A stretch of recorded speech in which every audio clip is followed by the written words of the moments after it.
ఈ బిల్డింగ్ లీజ్కి ఇవ్వడం జరుగుతుంది, గ్రౌండ్ ఫ్లోర్ లీజ్కి ఇస్తాను. సో అతని కార్యక్రమాలన్నీ కింద యథావిధంగా ఇక్కడే జరుగుతాయి. కార్యకర్తలందరూ ఇక్కడికే వస్తారు. యాజ్ యూజువల్గా ప్రోగ్రామ్స్ అన్ని ఇక్కడే జరుగుతాయి. అంటే మీ ఇంట్లోనే దువ్వాడ శ్రీని గారు ఉంటారు ఇక ముందు కూడా? కార్యాలయం రెంట్కి ఇస్తాను. బిల్డింగ్ కార్యాలయం కోసం ఉంటారా? ఇంట్లో కూడా ఇక్కడే ఇల్లు రెంట్కి ఇస్తాను, కార్యాలయం రెంట్కి ఇస్తాను. అతను ఇంకొక ఇల్లు కట్టుకునేంత వరకు రెంట్కి ఇస్తాను. దగ్గరలోనే ఉండాలి కదా నాయకుడు. ఇది ఎప్పటి నుంచి కార్యాలయం అంటారు? ఫుల్ ఫ్లెడ్జ్డ్గా కింద గ్రౌండ్ ఫ్లోర్ అంతా కార్యాలయం, పైన అంతా హౌస్. ఎమ్మెల్సీ హోదాలో ఎమ్మెల్సీ కార్యక్రమాలన్నీ ఇక్కడే జరుగుతాయి. ఇంకొకటండి, చాలా మందికి డౌట్ ఉంది, కోర్టు ఆర్డర్ ఉండగా రిజిస్ట్రేషన్ ఎలా చేయించాలి అనేది చాలా మంది అడుగుతాం. సో కోర్టు ఆర్డర్ విషయంలో మేము చూసాం, మీకు డీబీసీ సంబంధించి వాళ్ళేసిన పిటిషన్ గారికి మేము పంపిస్తాం. సో డీబీసీలో ఎక్కడ కానీ, అలాగే ఆనరబుల్ కోర్టు వారు ఇచ్చిన ఆర్డర్లో కానీ ఇల్లు కూడా అమ్మకూడదు, అలాగే ఇంటిపైన ఎలాంటి అటాచ్మెంట్ కానీ సో అలాంటి అయితే ఏం లేవండి. సో జనరల్గా డీబీసీ ఏం చెప్తుంది, ఒక భార్యకి ఆ భర్త అనే వ్యక్తి నివాసం కల్పించాలి అనేది మాత్రమే చెప్తుంది. అంతేగాని ఆయన యొక్క ప్రాపర్టీ అమ్మకూడదు అనేది దీని మీద అయితే లేదు. వాళ్ళ పిటిషన్లో కూడా రాయలేదు, ఆర్డర్లో కూడా అలాంటిది కూడా లేదు.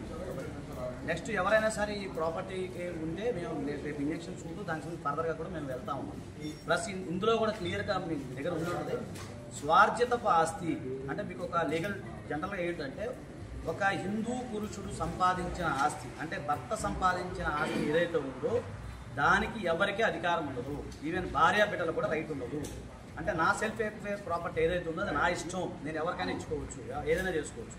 సో ఎవరైనా సరే ఇక్కడ భారతదేశంలో పుట్టిన హిందూ పురుషుడు ఎవరైనా సరే తన యొక్క సెల్ఫ్ ఎఫేర్ ప్రాపర్టీ కష్టపడి సంపాదించిన ఆస్తి స్వార్జితపు ఆస్తి అంటాం. సో దాన్ని ఏదైతే ఉందో ఎవరికైనా ఇచ్చుకోవచ్చు. కేవలం భార్య బిడ్డలు అనే వాళ్ళు ఎవరైతే ఉన్నారో వారింటే మెయింటెనెన్స్ మాత్రమే అడిగే రైట్ మాత్రమే ఉంటుంది. సో ఇది కూడా ఏంటంటే ఇప్పుడు ఏదైతే ఆర్డర్ ఏదైతే ఉందో అది 12వ తారీఖు వాయిదా ఉన్నట్టుంది. దాని అవసరం అయితే మెయింటెనెన్స్ కింద అంటే ఇప్పుడు నివాసం లేదు కాబట్టి దాని అవసరం అయితే ఆయన కోర్టు వారి దృష్టికి ఏంటంటే నాకు మెయింటెనెన్స్ లేదు కాబట్టి నేను దాని మెయింటెనెన్స్ పరంగా ఎంతో కొంత మెయింటెనెన్స్ ఇవ్వగలుగుతానని చెప్పడం జరుగుతుంది. అయితే ఏంటంటే ఇప్పుడు మాకు తెలిసిన సమాచారం జనరల్గా ఏంటంటే ఆమె ఒక సీను గారు ఇచ్చిన ప్రాపర్టీ ఏదైతే ఉందో దాదాపు 6 కోట్ల రూపాయల ప్రాపర్టీలో ప్రజెంట్ నివసిస్తున్నారని తెలుస్తాము. అంటే ఎక్కడ ఎవరికైనా ఎలాంటి నివాసము లేకుండా తల్లిగారి ఇంటి దగ్గర ఉన్న ఎవరైతే స్త్రీ ఎవరైతే ఉన్నారో ఆమె మాత్రమే భర్తకు సంబంధించిన ఆ ప్రాపర్టీ ఏదైతే ఉందో మేము ఉండాలి అనేది ఆర్డర్ రెస్ట్రైనింగ్ ఆర్డర్ అనేది వస్తుంది. కాకపోతే ఆమెకు ఎకనామికల్గా సౌండ్ ఉన్నారు, ఆమెకు ఆల్రెడీ ఒక ఇల్లు ఉంది, అంతా వెల్ ఎస్టాబ్లిష్డ్ కాబట్టి దాన్ని కూడా మేము కోర్టు వారి దృష్టికి తీసుకెళ్తే అప్పీల్ కూడా వేసి దాన్ని కూడా చాలా. ఇప్పుడు మీ వైపు నుంచి ఇప్పుడు ఏమన్నా కేసు వేశారా కోర్టులో? మీరెందుకు ఇంత సడన్ గా రావాల్సి వచ్చింది? లేదు రాజు గారు, ఇప్పుడు విషయం ఏంటంటే నేనేమన్నాను అంటే ఈ కేసు ఎప్పటి నుంచో నేను ఫాలోఅప్ చేస్తూ ఉన్నాను. హైదరాబాద్ నుండి నోటీసులు కూడా పంపించాము, డెఫమేషన్ సూట్ ఒకటి పంపించాము, తర్వాత వేరే అది కూడా చేస్తూ ఉన్నాం.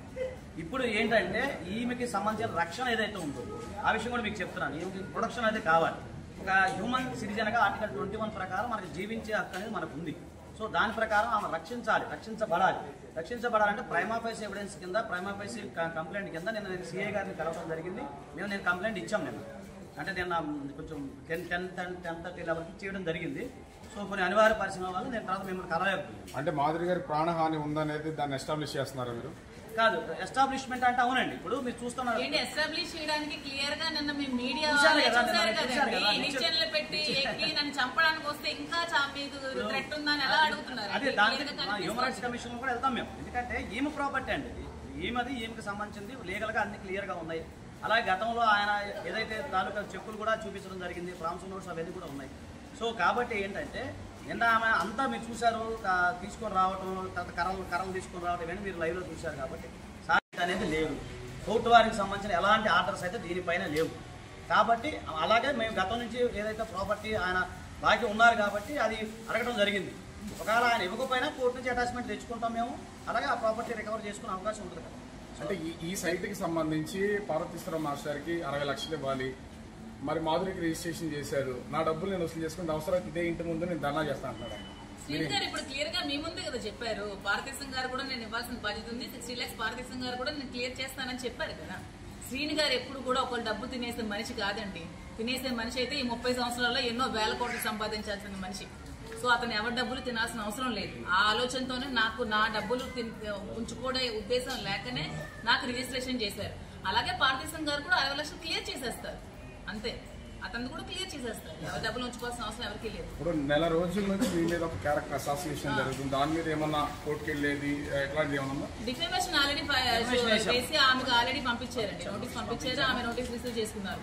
రిప్లై కోసం వెయిట్ చేస్తాం. సమయం ఉంటుంది కదా సార్, నోటీస్కి రిప్లై ఉంటుంది కదా, దాన్ని బట్టి చూసి అది వేస్తాం. కొన్ని వేరే ఛానల్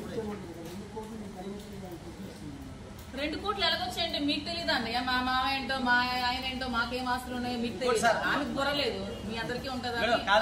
కాదు మహిళలకు సంబంధించి ఇన్కమ్ ట్యాక్స్ మీకు తెలియదు కదా. ఇన్కమ్ ట్యాక్స్ లో రిటర్న్స్ కూడా ఫైల్ చేశాను, ఫైల్ చేశాను. నా రిటర్న్స్ కూడా చూసుకోవచ్చు.